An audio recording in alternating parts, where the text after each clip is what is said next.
É para ser uma talk assim bem leve, na real, tipo, é mais uma troca de ideias sobre desenvolvimento. Eu quero mostrar como eu vejo desenvolvimento e coisas que eu aplico, tento aprender para gerar insights assim para vocês.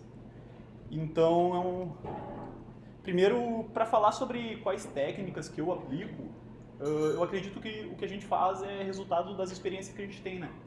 Então, nessa área, eu acho importante falar mais ou menos como que eu comecei na programação ou brevemente a trajetória para eu chegar aqui.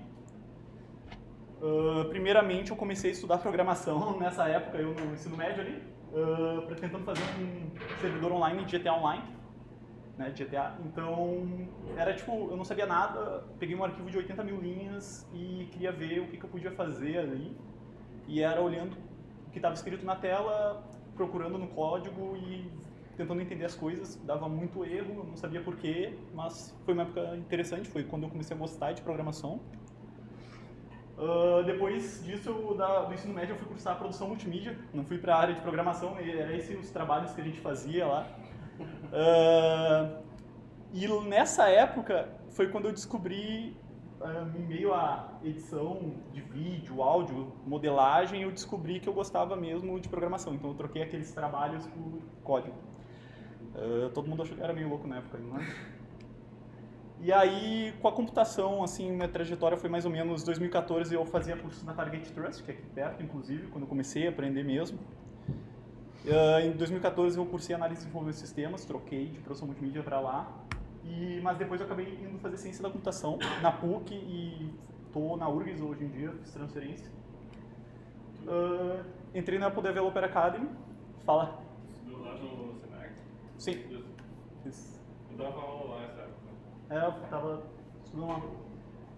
2017 2018 Apple Developer Academy e trabalhei na Warren de 2018 a 2019 e agora eu estou na ThoughtWorks como consultor. Então a primeira coisa que eu quero falar é sobre esses conhecimentos que eu aplico e para isso eu quero mostrar como que eu vejo programação. Tá? E programação para mim ela é dividida em duas partes, tá? Em alguns momentos tu vai estar construindo coisas, tu vai construir software, tu vai construir código. Em outros momentos tu vai explorar, tá? E para falar primeiro sobre construir, eu acho que é legal a gente ver esse triângulo que todo mundo já deve ter visto, que é o custo, escopo, tempo e no meio o que eu vejo na verdade que vem a ansiedade, né? Porque a gente gosta de escrever código bom, a gente gosta de escrever código bonito, a gente se sente inteligente quando a gente começa a pensar em soluções e a gente sempre é restringido por essas coisas. Tem que fazer até sexta, o tempo não vai dar, o valor, então... E na outra parte vem explorar, né? Que a gente vai ver um código legado, vai começar a tentar entender ele e daqui a pouco a gente percebe que na verdade nós estamos decodificando a Matrix. Porque refatorar é uma atividade desafiadora. E muitas vezes até 80% do tempo é tentando entender o código para conseguir fazer algo. Então a gente gasta muito tempo tentando entender o código quando ele está mal estruturado ou fora de padrões. Então, o que a gente precisa fazer realmente então para ter uma qualidade melhor no nosso trabalho, né? Eu acho que existem ferramentas que elas podem facilitar o nosso dia a dia e também com o objetivo de não levar problemas para casa, né? Para quando a gente chegar em casa a gente não ficar estressado, passei o dia debugando, não consegui fazer nada. E aí, então, para chegar em casa descansar. E o que eu quero falar também é que o que nos valoriza são as nossas experiências e conhecimentos. Então, isso eu acho muito interessante comentar, porque não adianta tu passar 8 anos como desenvolvedor se tu só fica construindo view controller. Se tu não faz nada desafiador, se tu não muda, ou não aprende, sabe? Não é só tempo. E, então, eu acho que vale a pena a gente ir atrás de mais conhecimento. Isso é uma coisa que eu tento levar para mim. Falando dessa questão de qualidade do dia a dia do desenvolvedor, tem esse artigo muito bom. O Bruno Rocha ele falou lá no TDC em São Paulo no passado sobre ansiedade de release e tal, e como diminuir, né? Então, é uma recomendação que eu deixo primeiro. E agora eu quero falar sobre ferramentas de construção de software, né? Para mim, construção e exploração, vou falar primeiro de construção. E comunicação, acho que se conecta bem com o que o Henrique falou primeiro, então vem esse quadrinho clássico aí, né? Que é o que o cliente explicou, o que cada um entendeu, o que foi construído e cada vez vai variando. Então isso mostra, assim, é uma brincadeira esse quadrinho, mas mostra o impacto que a comunicação tem no nosso trabalho. Então, muitas vezes a gente fica só se desenvolvendo tecnicamente, mas comunicação é essencial. Se tu ser o melhor desenvolvedor, que nem eu comentei com o Henrique agora, mas tu não desenvolver o que precisa ser feito, tu não entregou resultados, tu não entregou nada. Então, a gente tem que ser... E uma outra coisa, que se conecta também com a tal que do Henrique, é que tu tem que esclarecer o que o cliente quer, tu não pode fazer suposição. Suposição é pedir para dar problema, sabe? Não é tipo, eu acho que ele pediu isso. Deixa se necessário escrito, sabe? Tu tem que entender o que ele quer e tem que conversar com o cliente.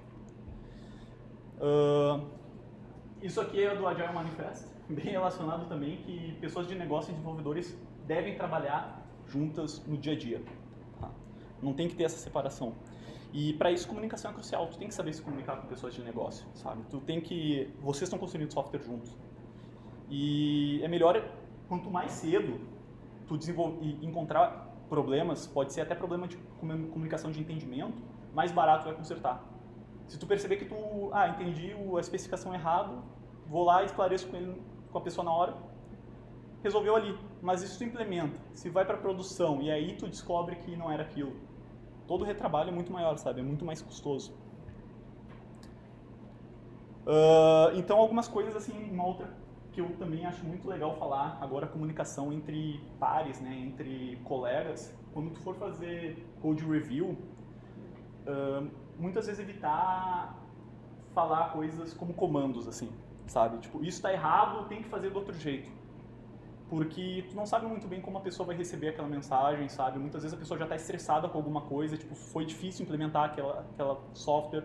Ou muitas vezes tu também não tem conhecimento do que ela passou, e aí tu faz uma suposição de que aquilo é errado porque ela devia tentar outra coisa, mas talvez ela tenha tentado essa outra coisa e não funcionou. Então, tem que cuidar da maneira como se comunica. Melhor que isso seria, vi que tu fez desse jeito, como a gente tem essa situação aqui, não seria melhor fazer de outro jeito? Então, fazer perguntas é muito mais, de certa forma, empático. Tu se coloca no lugar da pessoa e tu tá se comunicando com ela e não dando ordem, sabe? Então, é muito mais fácil ter uma relação melhor de colegas se comunicando, cuidando da sua comunicação. Para falar um pouco de ferramentas de construção, falar primeiro sobre ferramentas para escrita de código. E, novamente, boa parte do nosso trabalho é ler e escrever código. E há uma crença de que a gente escreve código para máquina, né? Mas se a gente faz código para máquina, por que a gente não escreve tudo em assembly? Sabe? A máquina vai entender. Mas é porque é mais difícil de escrever, tem mais chance de dar erro, é mais difícil de ler. Então a gente não escreve para máquina, a gente escreve para pessoa. E isso é uma coisa fundamental para entender quando tu pensar que, essas 3 linhas aqui tá bem descritivo, eu posso botar numa linha só com map e umas funções lá. A pessoa vai conseguir ler, ela vai entender quando ela lê, vai ser difícil. Isso tu tem que mensurar quando tu tá escrevendo código, porque tu tá escrevendo para outra pessoa.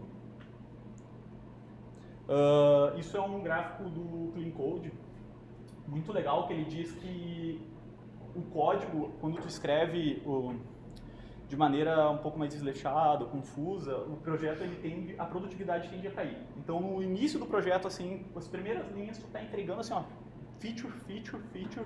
Só que à medida que tu tem que começar a dar manutenção ou entender o código antigo, começa a produtividade cai, porque tu passa muito tempo naquele trabalho de exploração, de tentar decodificar a matrix, e a tendência é diminuindo. Mas aí é nessa época que vem aquele desenvolvedor e fala, olha, a gente tem que refatorar, a gente tem que mudar tudo, vamos fazer essa nova feature do zero. E eu já passei por isso também, empresa, pessoa falando isso. E, gente, o que isso vai virar? Vai virar o grande redesign. Vai acontecer que vai voltar lá a nova feature, a pessoa vai desenvolver o código, escrever do mesmo jeito, vai cair, aí no final que ela tiver feito ali, já não vai estar mais essa pessoa na empresa daqui a pouco, aí vai vir outra pessoa que não vai entender o que ela fez, vai sugerir de novo, isso vai ficar um ciclo infinito. Tá? Então é muito mais sobre como tu escreve o código e não tipo, começar de novo, sabe? Tu tem que corrigir o teu dia a dia. Priorizando legibilidade, né? Esse aí é o Gang of Four, né? Que escreveram o livro Design Patterns. E eu acho que isso é uma ferramenta que a gente tem para desenvolver código mais legível, tá? E porque ele abstrai detalhes, tu se comunica melhor com outras pessoas. Se tu tá lá, não sei o que, a classe blá blá blá factory. Quem sabe como é uma factory em Design Patterns já vai entender aquela tua classe sem precisar ler tanto ela, sabe? Então ele sai da linguagem, da sintaxe. Se eu ver o nome factory num código Java, eu vou saber o que ela faz sem precisar entender de Java, sabe? Então, muitas vezes é melhor usar um design pattern do que criar uma solução que tu inventou da tua cabeça, que tu acha que vai ser bom, mas ninguém vai entender depois, sabe? Principalmente se tu não documentar. Mas aí o Martin Fowler, ele diz, né? Padrões não são bons ou maus, eles são apropriados ou não para algumas situações. Não adianta tu fazer lá um Hello World com um monte de sabe, uma factory, outro design pattern. Então, não fica doido do design pattern, sabe? Tem situações que não servem para usar eles, então tu tem que avaliar buscando sempre um código legível. Essa tem que ser sempre a prioridade principal, legibilidade de código. Uma referência de design pattern para Swift. Aqui eu vou tentar nessa talk sempre trazer alguma referência depois dos tópicos. Então tem esse livro do Renderlit e tem um conteúdo gratuito ali que é esse repositório que mostra como ele implementa vários design patterns são implementados em Swift. Então, depois eu posso compartilhar. Eu gosto muito desse slide aqui. O código confuso ele é como uma bola de neve, tá? Tu vai jogar ele no projeto. Ele vai aumentar com o tempo, mas depois ele vai atingir alguém. Pode ser tu, pode ser outra pessoa, alguém vai ser atingido por esse código, sabe? Então, tem que pensar nisso. E pensando em como deixar o código menos confuso, vem de novo, Clean Code. Já devem estar cansado de, vai em todo evento de programação tem lá alguém falando de Clean Code, sabe? Os princípios do Clean Code, aí as mesmas coisas. Então eu não vou falar os princípios do Clean Code, eu vou deixar aqui algumas referências que são os próprios livros, tipo, se vocês alguém nunca pegou eles, eu sugeriria começar pelo Clean Code, que foi por onde eu comecei, e depois escolhe qual você quer ver, ou vai de acordo com cada um. Mas eles valem muito a pena, assim, eu apesar de ir nos eventos e ver os princípios do Clean Code, eu li ele e eu peguei insights de coisas que o pessoal não fala nos eventos, sabe? Então vale muito a pena dedicar tempo lendo. Eu escrevi 2 artigos sobre, a minha ideia é escrever sobre cada capítulo, aí esse mês eu parei para ler todos ao invés de ir escrevendo, mas se vocês se interessarem, eu meio que botei os destaques para mim, o que eu achei interessante em cada capítulo, eu botei no Medium lá, depois qualquer coisa eu compartilho. Para deixar mais fácil de ler e mais rápido, né, para quem tiver interesse em ter uma introdução. Falar de TDD só para mostrar que, tipo, o TDD ele foi apresentado para mim como exagero, tá? Tipo assim, o pessoal lá quando eu entrei, comecei a programar iOS, a galera, fizeram esse projeto em TDD, não precisa tudo isso, sabe? Então eu pensava, para mim é uma coisa exagerada. Só que, na verdade, não. O TDD eu aprendi depois que ele ajuda a escrever código mais limpo, sabe? Tu não vai ficar botando teste, aumentando a bola de neve.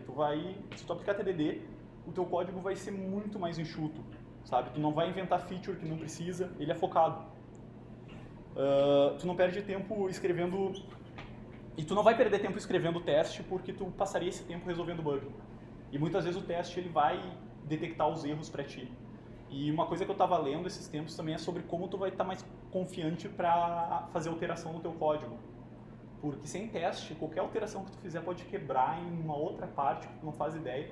Mas se tu tiver os testes ali, tu fica mais confiante, tu não vai ter medo de mudar o código, sabe, de melhorar. Então ele até ajuda naquela coisa da ansiedade, né?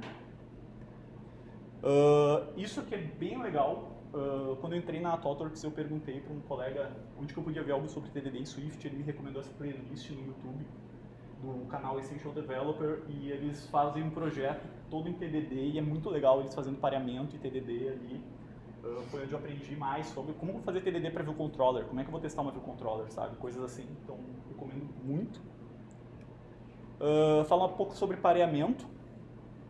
E quando falo em pareamento, tipo, a primeira vez que eu vi, eu pensava assim, pô, mas eu gosto de trabalhar sozinho, eu gosto de ouvir música enquanto eu trabalho, sabe? Eu gosto de ter o meu espaço.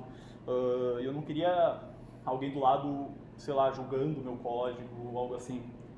E a gente tende a ser orgulhoso sobre o que a gente faz e tende a ter a nossa maneira de trabalhar, sabe? Mas a gente tem que ver o outro lado. Quando a gente trabalha com pareamento, a gente encontra erro muito mais rápido e a gente aprende muito com a pessoa do lado. Porque é uma troca, sabe? Tu vai estar aprendendo enquanto tu está trabalhando junto ali. E existem algumas maneiras de parear, tá? Ou alguns objetivos. Tu pode parear para resolver um problema junto, né? Deu um bug, vou fazer um pareamento aqui para a gente tentar encontrar. Pode parear para fazer um onboarding de alguém no time. Então, entrou um novo colega, pareia com ele para ele começar a conhecer o projeto. Tu pode parear também para um júnior aprender com pleno, por exemplo. Um pleno e um sênior, sabe? E assim evoluindo a equipe. E existem pareamentos também que tu pode fazer entre plataformas, né? Pô, a gente é desenvolvedor iOS, mas daqui a pouco faz um pareamento com alguém de web, para aprender um pouco da plataforma, ele aprender no iOS e daqui a pouco tu tira insights disso, sabe? Não é restrito só à sua plataforma.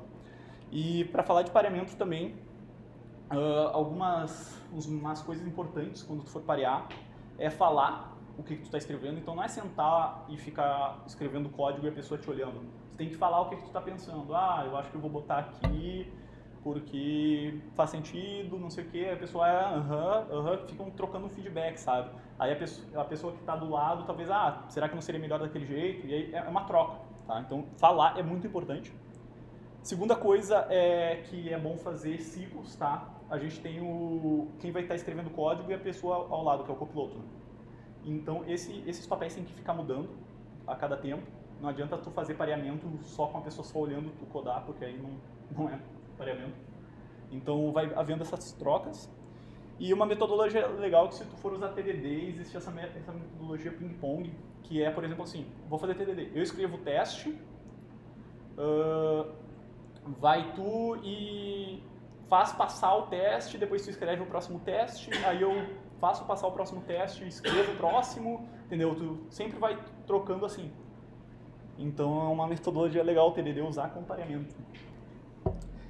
Novamente, referências para ver pareamento em Swift é o Essential Developer mesmo, que ele faz TDD em pareamento, e o Objective.io, o site, eles têm o Swift Talks, eles estão pareando ali. E desses vídeos, além do conteúdo técnico, tu pode tirar insights vendo como é que eles pareiam, né? O que eles falam, como é que eles se comunicam. É muito bom. Aí agora vamos falar sobre algumas outras ferramentas de construção, né? Primeira é automatizar tarefas repetitivas, isso está muito alinhado com Continuous Delivery, caso alguém já tenha visto, que a gente gosta de programar, tá? Eu particularmente, eu detesto fazer tarefa burocrática, que é fazer configuração toda vez, ou ficar fazendo archive do projeto para mandar para a App Store, coisas que dá para ser automatizado, hoje vale a pena automatizar, isso vai, a longo, médio prazo, vai ser muito melhor, sabe? Vai nos livrar de uma responsabilidade que daqui a pouco pode dar algum problema. Um exemplo simples de automação é templates do Xcode. Então, se tu usa MVVM, faz um template de view model ali, que aí quando tu for criar um arquivo já tem, ao invés de só view controller, vai ter view model. Então, tu pode criar uma view model, então tu não precisa ficar fazendo algumas configurações que teria que fazer toda vez. E é umas coisas que tipo, a gente pode facilitar ou dificultar o nosso dia a dia, né? A automação é uma maneira de facilitar.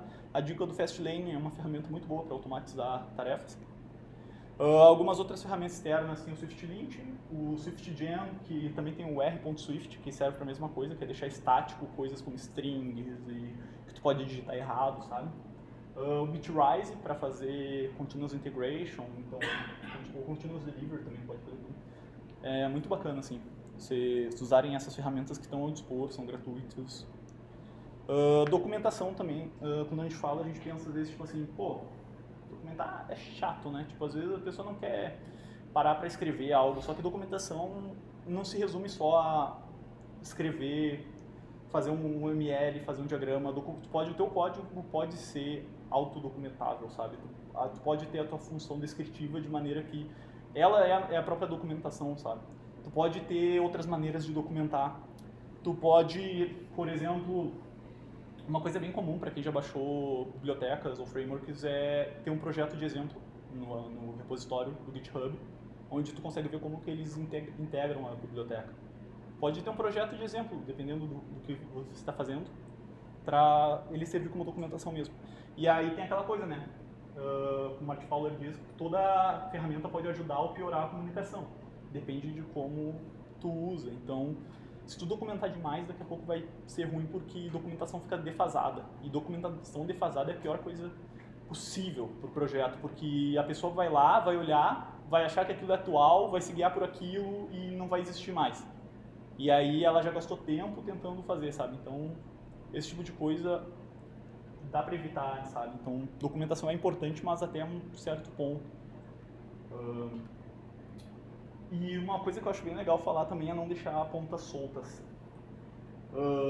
Que são aquelas partes do código que, tipo, tem uma brecha para fazer algo que tu não queria que fosse feito.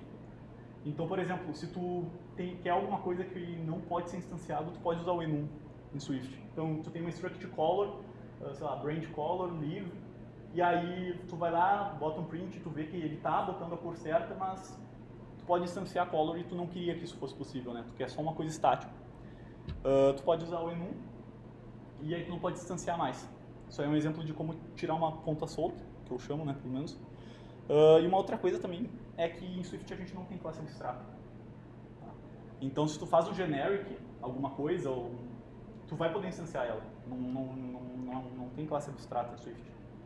Então, eu sempre sugiro usar protocolo quando for possível. E aí, um desafio que eu tinha era como é que eu ia usar o protocolo em UIKit, por exemplo, porque o UIKit é todo orientado a objeto, com heranças e coisas. E aí, procurando eu vi que dá, sabe? Tu pode criar um protocolo lá, generic view controller, que diz que vai ser conformado só por view controllers. E a partir dela, tu faz o teu código e ela não vai ser instanciada, sabe? Então, existem maneiras de tu tirar essa ponta solta de querer criar classe abstrata. Que é muito comum o pessoal que vem de Java ou alguma outra linguagem fazer isso. Agora, para a parte de exploração, ferramenta de exploração, falar um pouco do código legado. E quando a gente fala em código legado, vai acontecer que a gente particularmente pode ter o maior cuidado do mundo escrevendo o nosso código, mas a gente vai chegar e vai dar manutenção para um código daqui a pouco que é nosso há meses atrás, e a gente não lembra e escreveu mal, ou então de outra pessoa, sabe? Então, o pior comentário que existe em código para mim é esse, sabe?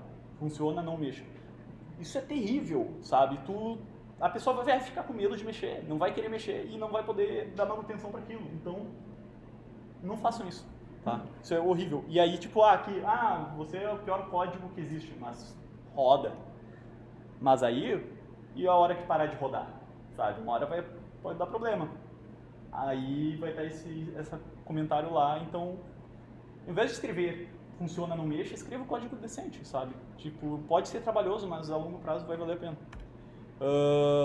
E quando falo em debugando, trazer um pouco o que eu comentei da outra talk lá, inclusive, LLDB é uma ferramenta super poderosa que vocês podem usar para debugar, tá? Não é só fazer pull, mas tipo assim, aqui por exemplo, tu pode setar constraints por LLDB, ao invés de ter que rebuildar o projeto.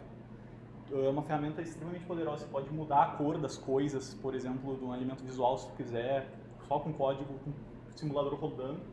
E um Instruments também, que é outra ferramenta para te empoderar naquela coisa de ficar debugando código, coisa assim. Tem alguma indicação de material para quem quer estudar essas duas? Tem. Eu tenho essas duas coisas lá. O livro, pago, né, do Renderlit, mas tem essa talk da WWDC, que é muito boa também. E ela fala muito sobre debugging, debugging mais avançado, assim, com LLDB. Instrumentos eu não olhei muito fontes, isso aqui, mas é DB. Eu acho que o livro fala um pouco de instrumentos, tá? Não tenho certeza. E aí, só para concluir, então, uma frase muito legal do Michael Fetters, que ele é o autor do Work Effectively with Legacy Code, é que o código limpo, ele sempre parece que foi escrito para alguém que se importa com o código, tá? Então, se importa com o que tu escreve, sabe? O que tu escreve é quem tu é na programação. Teus colegas vão ver o teu código e vão ver muitas vezes quão bom tu é ou ruim baseado no que tu tá entregando ali, sabe? Então, se importem com o que vocês estão escrevendo. Não escreve por escrever, sabe? Uma coisa legal também é que às vezes a gente fica, não, mas eu tô com pouco tempo, eu tenho que escrever rápido. O trabalho do gerente de projeto ou do PO, o que seja, é que o projeto seja entregue no prazo. O trabalho de vocês é que o projeto esteja bem feito, sabe? É que o projeto não gere aquele gráfico de produtividade que vai dar problema a longo prazo. Então, se preocupem com isso, sabe? Defendam o código. Uma coisa que é legal trazer é eventos. Então, por exemplo, aqui é um evento, é bom participar da comunidade, assim, você sempre pega insights. Submetam palestras, sabe? Às vezes, tipo, não tenho ideia do que eu vou falar.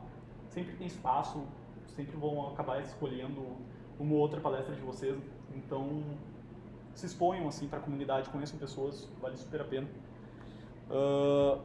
Isso aqui eu acho que é a coisa mais importante para mim que eu tenho aprendido ultimamente é buscar bibliografia fora de iOS, tá? Quando eu fiz o Apple Developer Academy, eu via muito frameworks da Apple, muita coisa focada em iOS. Só que existe muito conteúdo até dos anos 90 que é super atual e vale muito a pena vocês irem atrás. Então explorem isso, explorem engenharia de software e coisas assim. Umas listas de e-mail sobre iOS, então toda semana, por exemplo, eu recebo quais são os artigos mais interessantes dessa semana. E aí tem todas essas listas aqui que eu recebo, porque muitas vezes ficava assim, eu quero ver algo, mas aí eu vou no blog dele, no outro blog, e tu se perde no meio de tanto conteúdo. Então isso aqui já filtra para ti, né? E tu recebe no e-mail diretamente. Isso aqui eu queria também falar alguma coisa, dar uma notícia bem legal, que eu decidi começar a ser um desenvolvedor indie de iOS mesmo, tipo, criar os meus projetos. Então, além de eu trabalhar na ThoughtWorks, eu vou começar a desenvolver os meus apps e os meus projetos. Esse é o primeiro deles, já queria divulgar para vocês. Ele é uma calculadora que converte o preço das coisas que tu quer comprar em tempo. Então, tu vai olhar, tem uma festa ali, ou tem um show que é R$150, mas para eu ir nesse show eu vou ter que trabalhar uma semana só para pagar esse show, será que vale a pena? Então é para ti começar a ter consciência dos teus gastos e filtrar melhor. Então esse é o projeto que eu estou fazendo. Aquela mesa ali é legal que quanto mais caro for, mais vai surgindo trabalho ali, né, livros e caixas. E aí fica o convite para vocês que a única maneira de monetizar ele que eu vi foi sendo pago, mas eu queria disponibilizar o link público do TestFly para vocês usarem e darem feedback, o que vocês acham. E, sério, esse feedback é super bem-vindo, principalmente melhoria. Tem uma ideia de uma feature, por favor me diz, eu vou botar na minha lista lá. Eu vou desenvolvendo. Não, ele não é open source, não. Ele é monetizado, né? Eu quero ganhar dinheiro com ele. Eu sugiro que tu abrir e monetizar. Abrindo. Não. Enfim, a gente... E aí eu tô com esse app. Então, sério, deem feedback. E no mais é isso, gente. Obrigado, espero que tenha gostado.